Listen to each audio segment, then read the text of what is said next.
Hello and welcome. This is Buckland RPG over at Roar Adventures. Today, what I'm going to do is go over how I created the one-shot, which is a similar criteria what I do for a one-shot or a long-term campaign. Give back a bit to the D&D community, some tips and tricks maybe you can pick up your own crew or campaign setting. Now, since Roar Adventures is very homebrew oriented, the first thing that you get that is a lot of customability. And to make the best use of this, the first and most important thing I run to is the players. Players is a very collaborative process. As much as the dungeon master is creating this world, they're working it together with the players themselves. So, getting their feedback. What are they getting out of this one shot? What sort of objective should I be setting based off of that? Is the very first step. We got our 6 players together, and what kind of tone they are bringing to the table. Are they being silly? Like, is everything going to be a Monty Python skit? Is everything going to be humorous? Can you actually put any serious moments in? Are they deep? And what's the mix together? What sort of things can you weave together to get them so that they bounce off of each other and interact with the world and bond that you're currently putting together? So I established that, and it appears that there is a pretty healthy mix of more serious characters to less serious characters, and enough that any given setting, whether it be a combat slog or intrigue piece or something more suspense oriented, would work. The benefit of a one shot is that instead of long term campaigns, we get to invite some more people from the community into it and share the process, which is fantastic. The next thing is that what do I, as a dungeon master, want to set as a narrative objective? As in the Aurora Adventures homebrew, the opportunity for the 4-hour session is to show, but not tell, a piece of the world that you're in. Exposition dumps, not as fun. Showing something, not saying it is dangerous, encounter something dangerous.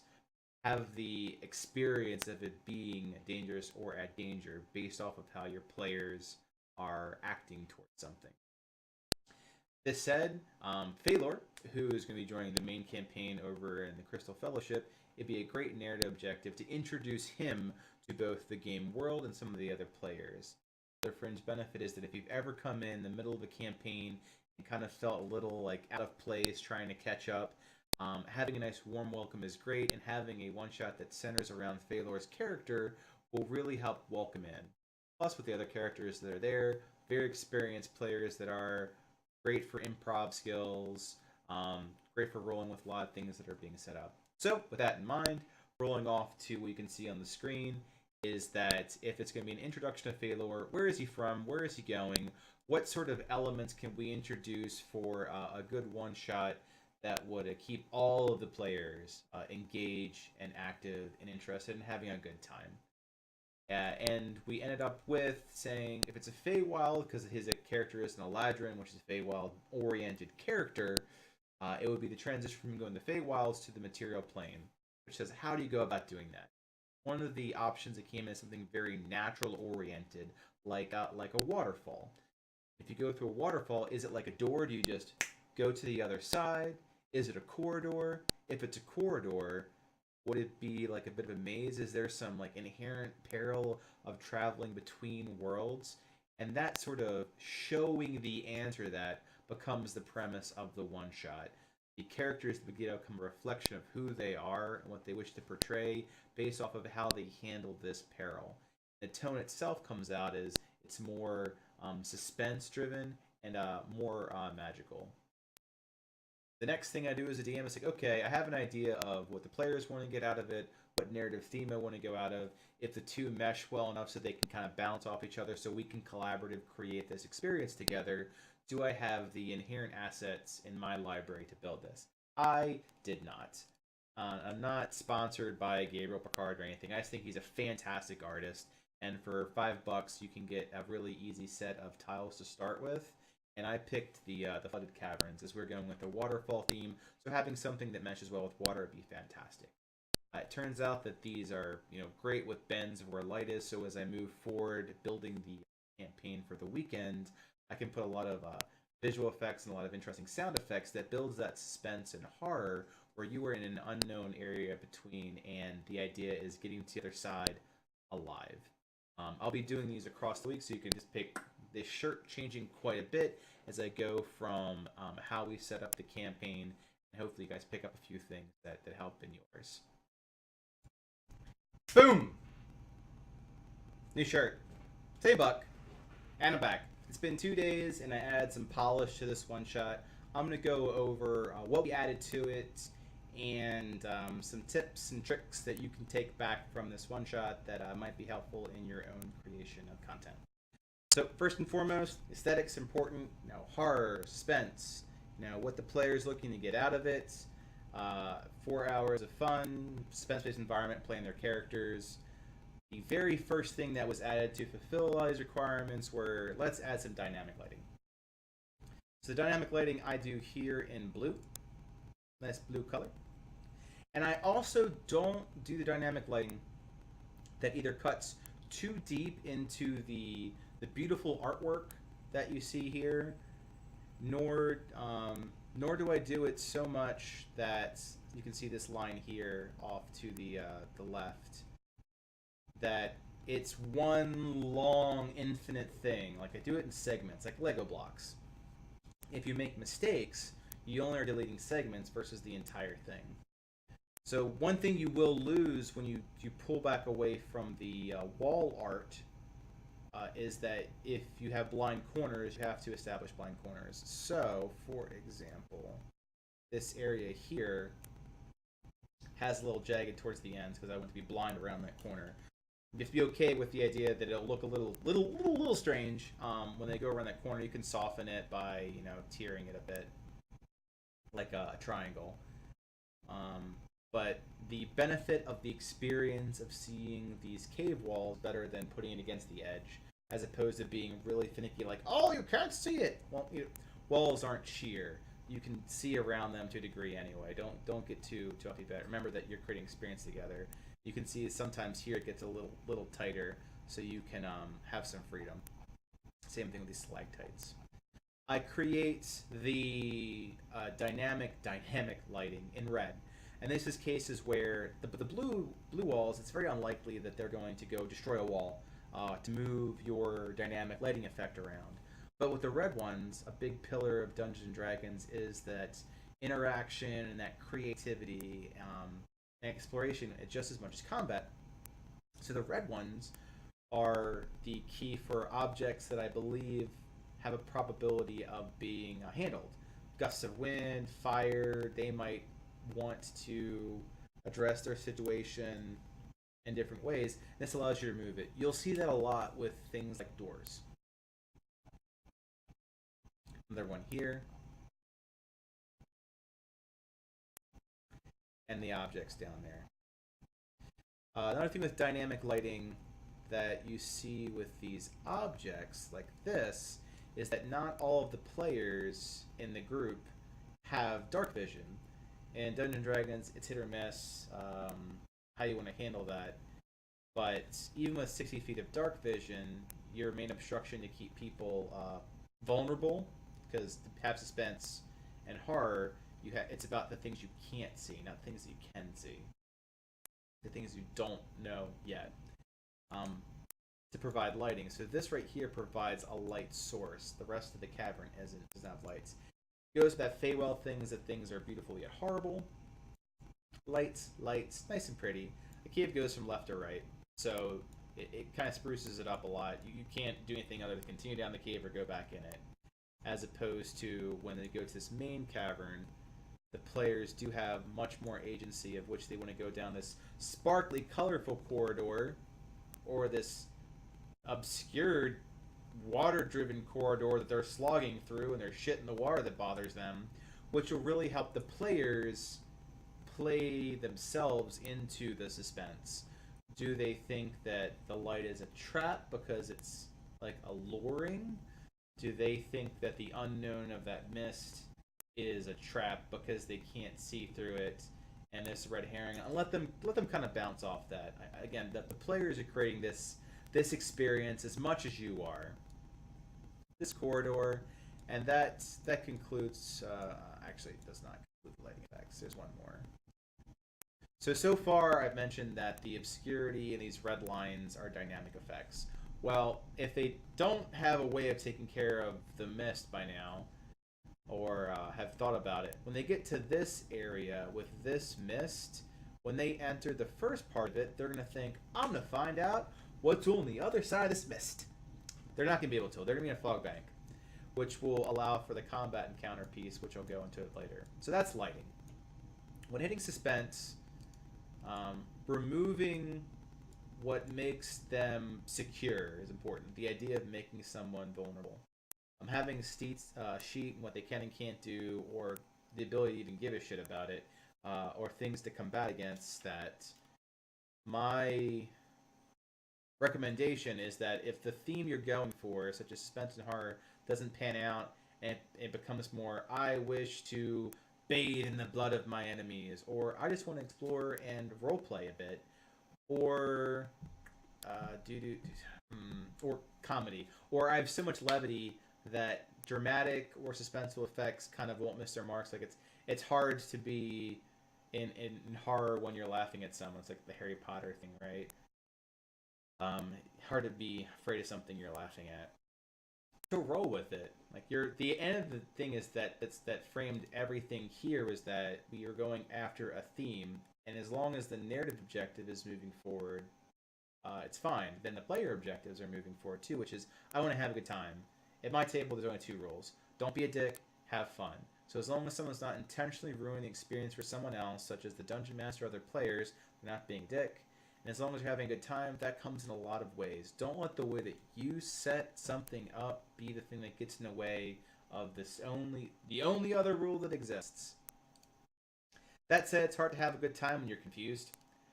There are 2 elements that help with the I need to get my bearings on who my character is and what they are and what they can do. Kind of like the improv, where are you, what are you, what's going on around you, that sort of thing that you play off of. Who are you, what are you, what's going on. So there will be a start here where the players get an opportunity to introduce themselves as much or as little as they would like to, and go into kind of what makes them tick, what their personalities are, that base flavor of what they're dealing with when mostly a bunch of strangers come together, at least strangers in the sense of characters, if not players themselves. It gives them a moment to sort of ease into it. If it gets too awkward, that's fine, because it'll roll towards here, and the very first thing they'll be running into is that suspense of, you are now locked in a cave. And Sturges. Sturges are weak. They're fluttery bats. It kind of sets the element that they are, vulnerable. They're not just going to walk through this and life is going to be fantastic. And little elements like this right here, which are the graphical representations in the water, like darker waters, which become, in this case, not just aesthetics. It's a water weird encounter. So that moves things forward. Another thing that was added is finding some music to go along with it, nice eerie cave music. Normally the intro music for Arhor'ha Adventures is very lighthearted, like high heroics, because it fits that theme for the current campaigns. High heroics, save the world.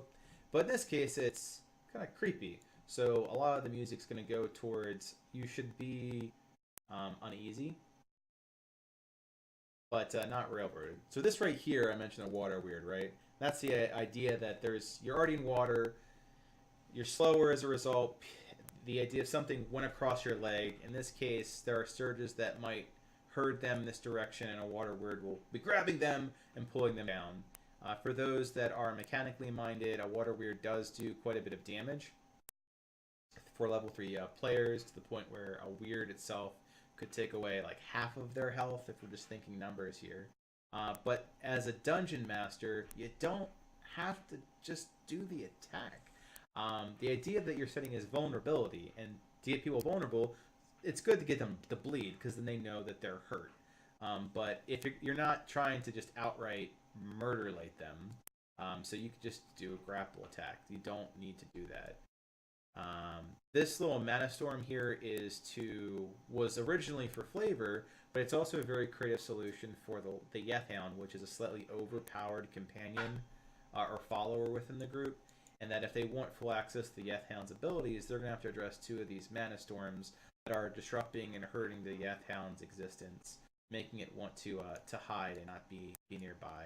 There's also a little bag here that encourages exploration and interaction that has some potions that'll be helpful, as well as a little non-combat encounter for a rune here, which is just Feywild magic that they can reconnect with to give them the equivalent of aid. This here allows them to go more into the interaction social aspect of it, as there were socially creatures here previously. In interaction, they have left notes. It gives the idea of showing that the world is alive as opposed to telling you the world is alive. If I had more time, I'd likely would make props for this. It goes for the little notes that they left by, like parchment scraps or cave scrawls.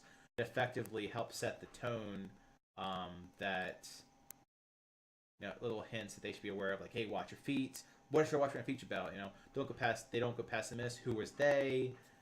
Those witches want their damn clothes. It's a death trap, letting you know if they locate this information to not trust the hags they come across later.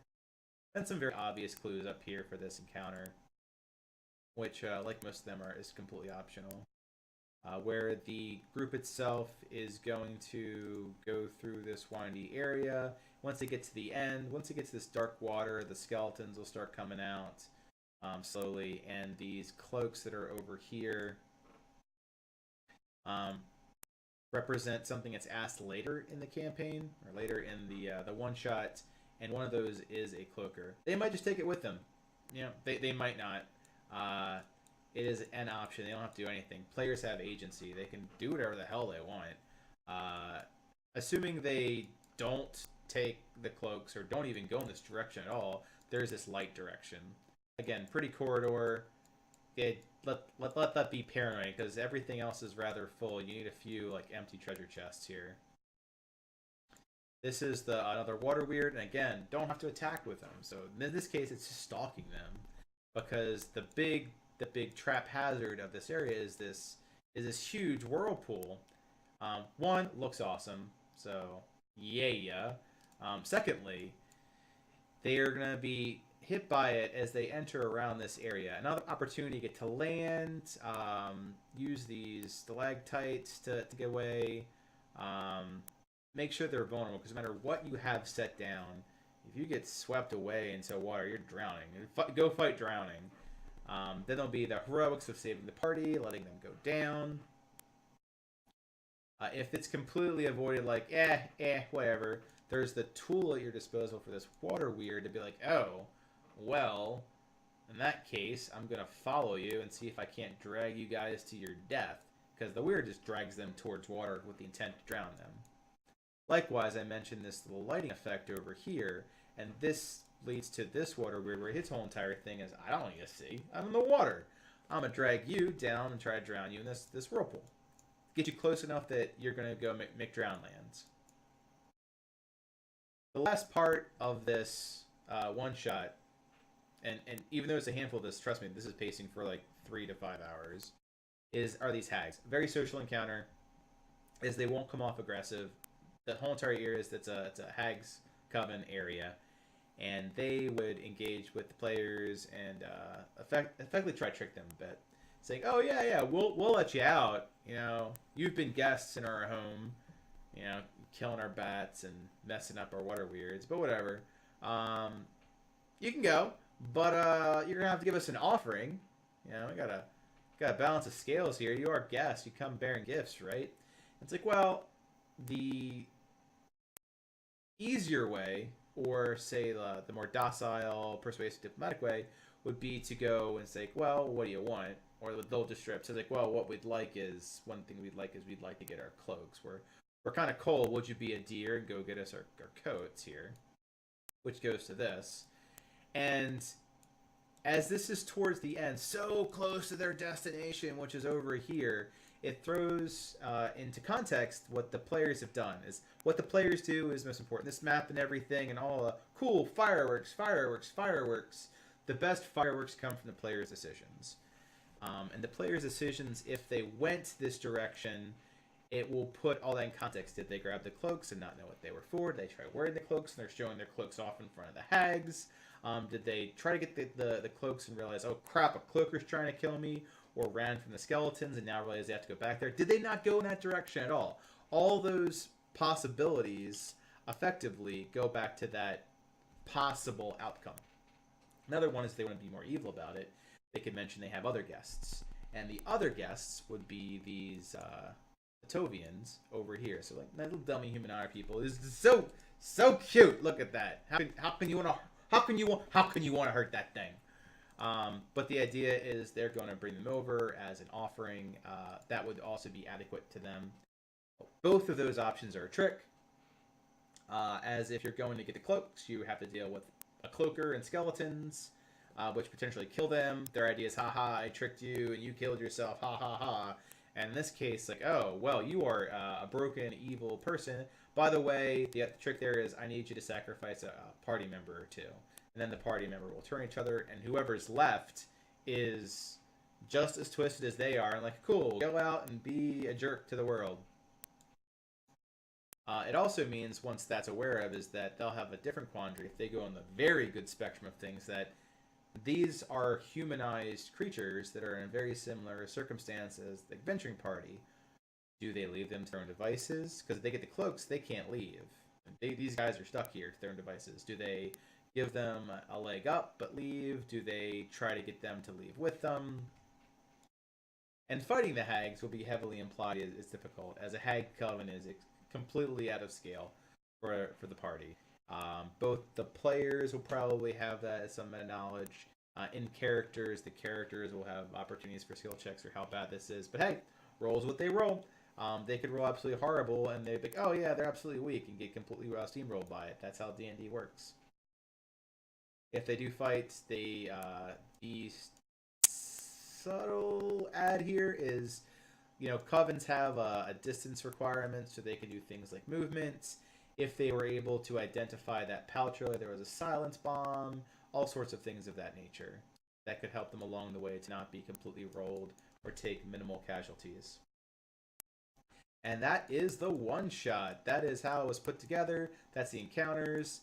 The pacing comes down to between 3 to 5 hours. The 2-hour difference comes from factoring in the optional content that they do not have to do, such as this weird encounter, such as these mana storms, such as investigating for these pouches or this sigil, such as interacting more or taking rests over in this campsite investigating, how much time they really wish to spend working with the skeletal section, or even with the hags themselves. The role-playing aspect of playing out their characters all factors into about a difference of 2 hours. And if they do, a good DM, good players, will help move that pacing along, having breaks in the middle to help set where the pacing is. Like, hey, you're kind of halfway through. Hey, we're kind of a little behind, and it's like, let's make sure that we focus on that, because I don't want someone here to be here for 7 hours just for the sake of seeing every nook and cranny. So I will go ahead and do the session tomorrow, and then after the fact, I will do another one of these with a brand new shirt and say, hey, here's how much of the one shot that we put together went to with the way it was originally designed, and how much should we kind of deviate from it and still have a good time with it. So I'll pop that back up with a brand new shirt. See you then. Boom! And I'm back. New shirt, same buck. So the one-shot king, one-shot went a little over 4.5 hours.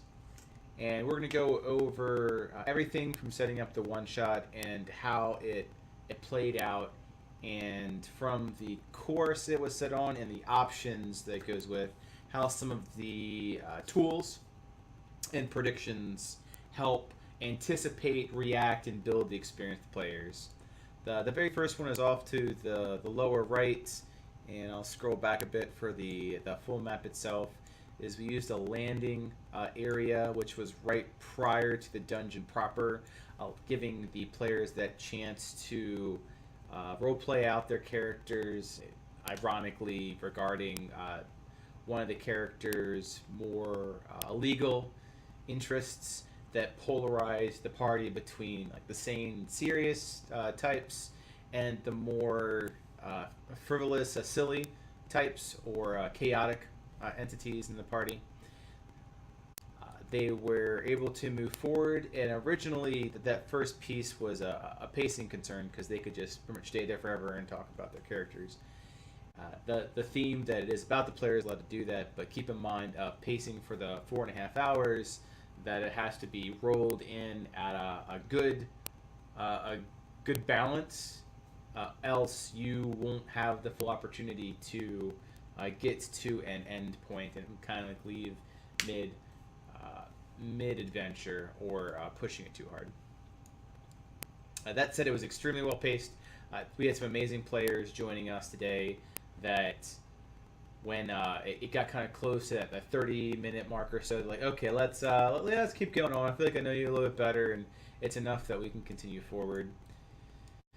The bit with Mule, the Etown, was one of the experiences that did not get explored upon, but a lot of the others did. The first encounter around here did involve the getting your sea legs, getting the feel out for combat of your brand new one-shot characters, and it was more deadly than anticipated because that's D&D, so rolls.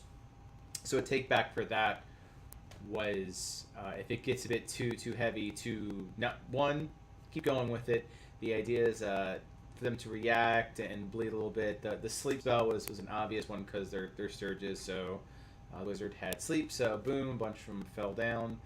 Really cutting down the encounter. If you're running an encounter, don't freak out if something sways too much in a single direction.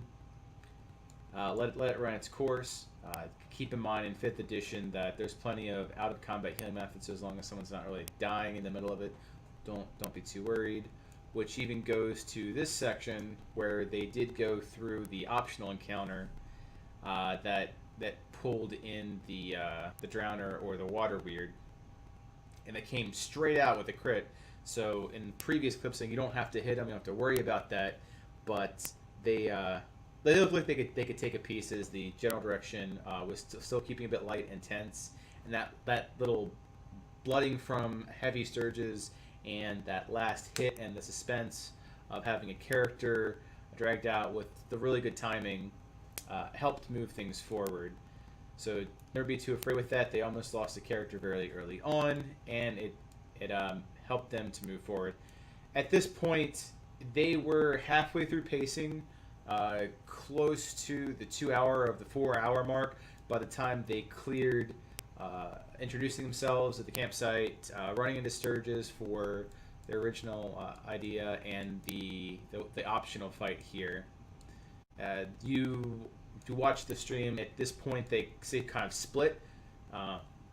As one was more interested in moving forward as the introduction of a time element. So it wasn't inherently clear early on that, hey, there is a time that this portal will close, and that was tossed in as an element to set the stakes and the urgency that this is a high environment, and it keeps them from wanting to push back and become cautious.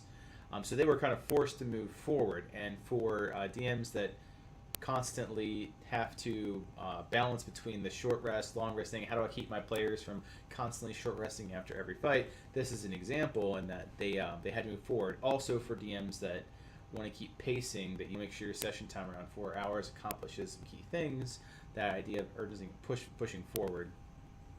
There's a little piece here with the optional check.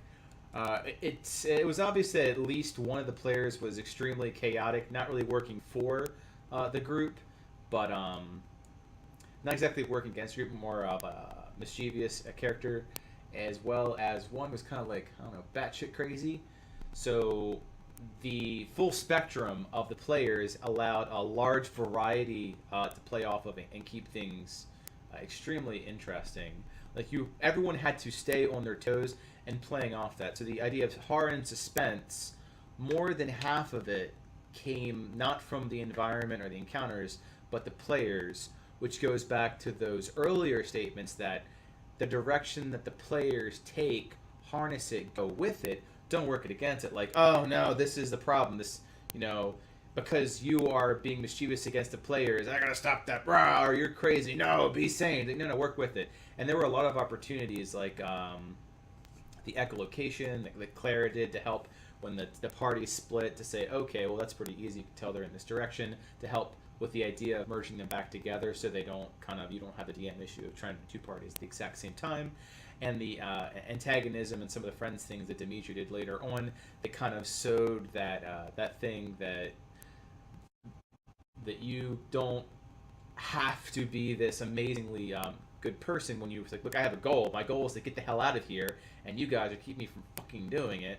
So, and then like the really good natures like Slender that had like heroism in the heart, and the bond that forms as a result from like Nadir as a result, and Zevlin's way of handling the situation, that deep connection you have. Mule they end up leaving, which as a human kind of made me a little bit sad, because the optional non-combat encounters to discover why he was so injured and unable to assist and what it would help move forward, they missed the mark and thought it was this. And the idea is not to push that, right? Don't push that, Jane. Let the players, one of the 3 pillars is interaction, exploration. If they don't interact or explore in that area, don't think, oh, no, throw it in your face, you have to go check this out. Just little nods, little hints. There's little nods to this room here, but don't worry about it. And it was nodded and then moved on.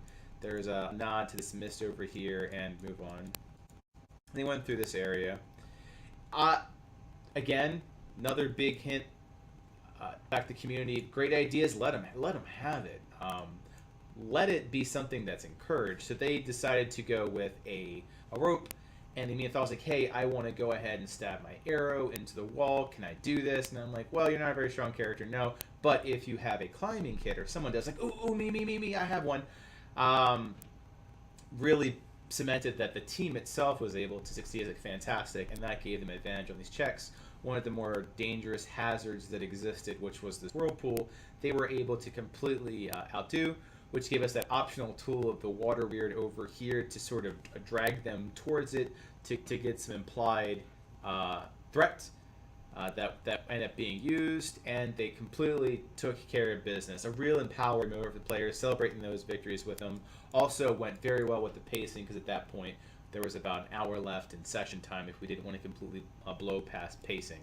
There was a suspense part here between the mists that played out as intended, especially with the players on the other side. There was that clip moment where there's 1 of 6 people, so you are balancing the perspectives, the narrative, and the fun of multiple people there, but to set it clear, like, hey, look, this is what's happening. I think I had to draw a couple players back, so you can't go past that, because there is a monster here. If you do this, you're going through a monster. You just can't see it. So it's letting them know, only because they don't have visibility. They don't know what they're doing to the other side. So go, no, this is just Slender right now. We're gonna handle this, and then I'll say when it's clear to go, and because they can't see it. The Hag interaction was fantastic. They were totally messing with the party for the entire time. It's, as a DM, fun to play sentient characters and their varieties, and it was interesting because there were creative solutions to the problem, where the one that was already kind of like really nudging, it's like, hey, look, we're there, let's get out, know how to get out, let's get out. There's no reason why we should stick around here. This is our objective, let's do it. And those player goals really started to conflict with each other, and you saw that some of these bonds either broke down or started to really polarize. As what they wanted, they could have gone with the cloak, which pacing-wise would have meant montaging all the way back to the entrance and going through this area, which pacing-wise they wouldn't have had time for. So that was very fortuitous. You can see the party's over here now. But instead, they went with the option of, hey, let's just skedoodle out. Let's go with the escape. We know we survive. There was the nudge of having the Atovians, the small, cute, otter-like people out there, so that they know when they're talking, like, well, we can work something out. You may cloak it, or I have some guests here. And kind of nudge, hey, here are the guests themselves. And that polarized the party. Some parts of the party were like, let's just leave, let's bug out. Some parts of the party were like, I'm for bugging out, and then I changed my mind. because these are horrible creatures, and I'm not all about that. Some of them where I am for saving these creatures, and then some were for I am doing what the hags asked and breeding them so they can have tea together. It was all over the place. But that sort of chaos and that stakes really add this chaos element that was like managing several like sub-part objectives of the team, and they still all came together in a way that was this beautiful disaster is a good way to put it, since it's so chaotic. Everyone's individual type objectives came together, and they were all roughly accomplished, not neatly, and that's great because it's not predictable, it's not in a straight line, and as a DM, it is facilitating to make sure that those things are all equally made possible. Like Dimitri did a whole person on Clara because she's like a helpless animal, human who seems like she'd be perfect for hiding bait, and going back, and that's a good idea, go for it. Likewise, Cylindril's like, oh, these people are fucking eating other people. It's like, I'm a hero, or at least in some part. This is what really drives me. This guy knows this is a dumb idea, but this is what I would do. I would go after them, and I will reap I'll hold to the consequences, which then says like, you know what? This is my battle buddy. I will shoulder to shoulder to the end. And then there are some cases like I'm just confused, so I'm making some assumptions that are wrong, which is perfectly fine. You roll with it. And then there was the opportunity that comes out of this heat of chaos, like I'm gonna shape change into this, and I'm gonna grab them out, like some sort of cinematic situation. And if you try too hard to correct that, like, oh, that's not the perfect line, just fight the hags, and you're gonna all fight the hags together, you lose the opportunity to see those things. At the end of the day, no one died. This was a very difficult one-shot in terms of fatalities, but no one died. One person became very close and got knocked out twice. There were some rolls in favor towards the end of the players. There's some rolls that were not in favor very early on with the optional fight and the Sturges. But all in all, fantastic encounter. This is even in light that there's no need to force players into things. Like, this was a confusion point, like, oh, this is the portal, that's the way out over here. Not the case, but we really didn't have time to go into it with all the added chaos. It was, actually over here, but the idea that they were at the end wasn't wrong. And there was absolutely no need to force the players to backtrack this content simply because you created the content. Having more paths available than what is used by the players is optimal. And it also means that as a DM, you can then reuse this material in places because it's still fresh.